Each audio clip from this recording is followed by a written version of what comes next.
Let's go. Wednesday afternoon. With that, and they Yeah. will be affected with all sorts of other elements like we all are. Yeah. So interesting to see. It is. It is. Well, it'd be interesting to see going forward. Now, I was thinking about Arsenal's game with you, Crystal Palace. Your Do we team. have to? Do we have to? So what were you thinking about then? I was I was thinking Just about want to it. rub it in, don't you? Well, you can't miss an opportunity like that. True. It don't come around very often. Well, with Palace it does, unfortunately. But no, it was. It's interesting because in the two games, weren't there? One was on Wednesday, I think, and Palace lost 3-2. I thought. I mean, Arsenal didn't put out their best team. They had. In the first half, they had Ødegaard, who's probably their best and most important player, and Saka on the bench. Right. And Palace, I think, went in on Wednesday 1-0 up in the cup game. He scored in the 3rd minute. Very good goal as well. But gradually, I think Arsenal were coming back into it. In the second half, they brought on Ødegaard and Saka, and I think Martinelli came on.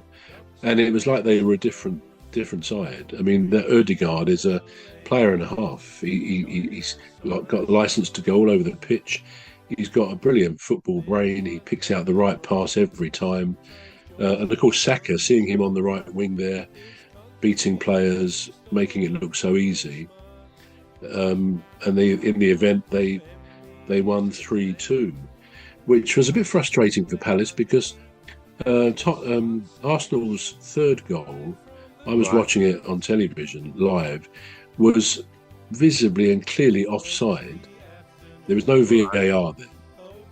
I mean, I think that's going to come in the semi-finals, and it may or may not have been in earlier rounds. I don't know, but I think they should either have it in a competition like the Caribou Cup or not. Anyway, it wasn't there, and you see the still picture of the offside. The linesman was directly in line, and you can see the Arsenal player is clearly offside. There was no flag, and of course they scored, and it wasn't ruled out. And this sort of brought up another issue about VAR that a lot of these linesmen and refs who we see in the cup games, obviously they also officiate in the Premier League, and I gather that they are encouraged now and have been this season, the linesmen particularly.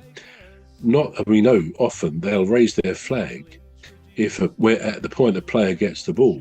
They won't do it if he's in an offside position, but only if he gets the ball, which is fair enough. But they've generally been encouraged to not wave the flag on the offside if there's the slightest doubt, because they know VAR will look at it if there's a goal scored anyway.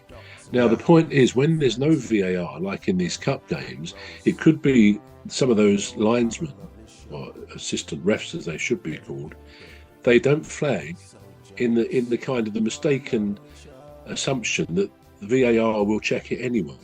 But of course, in other words, they're playing in two different situations. One where there's every week VAR in the league, and often, not always, but often not on the cup games.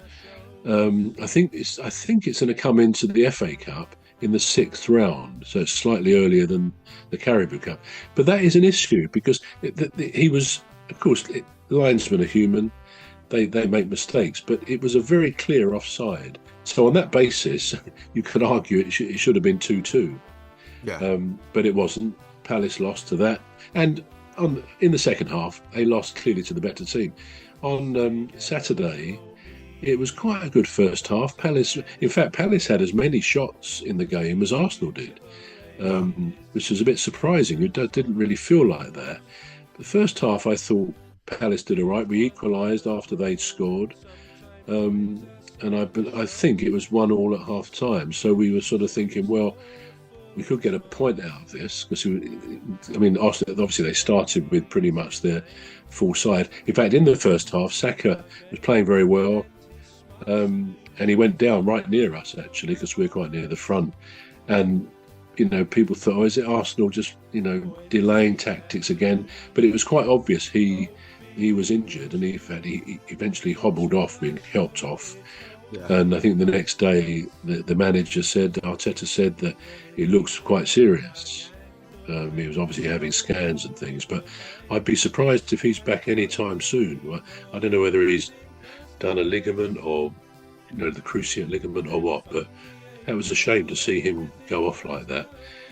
But no, Arsenal were just too good. And at the same time, Palace, I think, lost their confidence, and it was sort of a bit like one goal after another. But again, I may have said it earlier, but I did say it earlier, that two of our defenders were not playing. One was because he'd have 5 yellow cards over time, and the other one he swapped anyway. I'm not quite sure why he did that, the manager, but there were 2 different players effectively in our back 5, and that made a difference, because Palace don't usually concede that many goals even if they lose. So disappointing, but at the same time, Arsenal are really one of the best teams. Soft and the ladies, Dr. Gladys and Phantom and Rose.